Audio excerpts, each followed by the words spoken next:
নেপালে গণ অভ্যুত্থান। নেপালে এখনো পরিস্থিতি ঠিকঠাক স্বাভাবিক হয়নি, তবে এখনো নেপালে বহু ভারতীয় পর্যটকরা আটকে রয়েছে।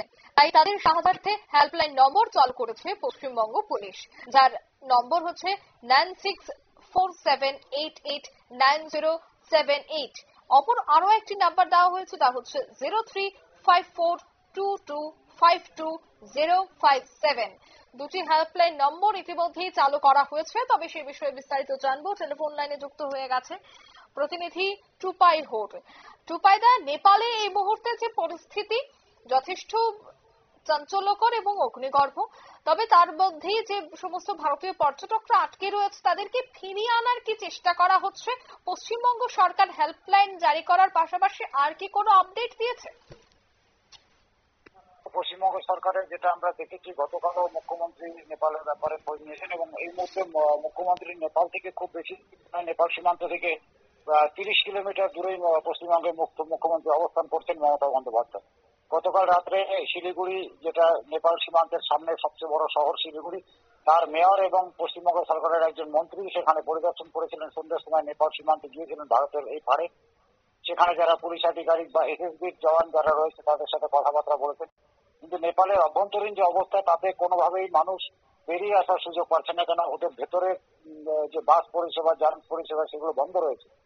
বিভিন্ন জায়গায় মানে বিক্ষিপ্ত ভাবে কিন্তু অশান্তি চলছে এবং সব থেকে বড় কথা যেটা, যে অশান্তিটা বাড়বে এবং বিভিন্ন আইন শৃঙ্খলার যে সমস্যা হবে আগামী দিনে, সেটা আজ করা যাচ্ছে এই কারণে যে বিভিন্ন জেলগুলো ভেঙে অপরাধী যারা ছিল, বিচারাধীন বন্দী যারা ছিল, তারা পালিয়ে গিয়েছে। বিভিন্ন অস্ত্রাগার গুলো লুট হয়েছে, পুলিশ এবং সেনাবাহিনী অস্ত্রাগার লুট হয়েছে এবং একটা বিপুল পরিমাণে অস্ত্র কিন্তু এখন সাধারণ মানুষের হাতে চলে এসেছে।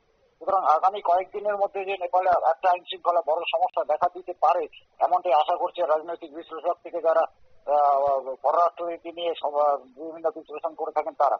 সুতরাং সেই ক্ষেত্রে নতুন যে কার্যনির্বাহী দায়িত্ব যিনি নিচ্ছেন, প্রাক্তন সুপ্রিম কোর্টের, নেপালের সুপ্রিম কোর্টের বিচারপতি ছিলেন, উনি কতটা সেটাকে কন্ট্রোল করতে পারবেন তার উপর নির্ভর করবে। ভারতের যারা পর্যটক সেখানে আটকে আছেন, শুধু পর্যটক নয়, বিভিন্ন ব্যবসায়ী এবং যারা বিভিন্ন কোম্পানির হয়ে কাজ করতে যান, বিভিন্ন বেসরকারি সংস্থার হয়ে কাজ করতে গিয়েছেন, এমন প্রচুর মানুষ ভারতীয় কিন্তু ওপারে আটকে রয়েছে।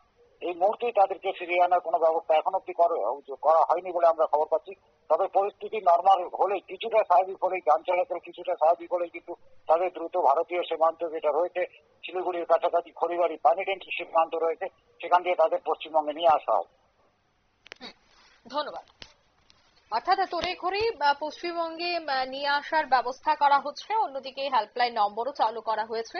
সেই হেল্পলাইন নম্বর ইতিমধ্যেই পশ্চিমবঙ্গ সরকারের পক্ষ থেকে এক বিজ্ঞপ্তিতে দিয়ে দেওয়া হয়েছে এবং খুব দ্রুত যেন তা শেয়ার করা হয় এবং যারা আটকে রয়েছেন তারা যেন এই নম্বরে যোগাযোগ করেন, সে কথাই কিন্তু বলে দিচ্ছে পশ্চিমবঙ্গ প্রশাসন। নিয়ে নিচ্ছে ছোট্ট একটি বিজ্ঞাপন বিরতি, সঙ্গে থাকুন।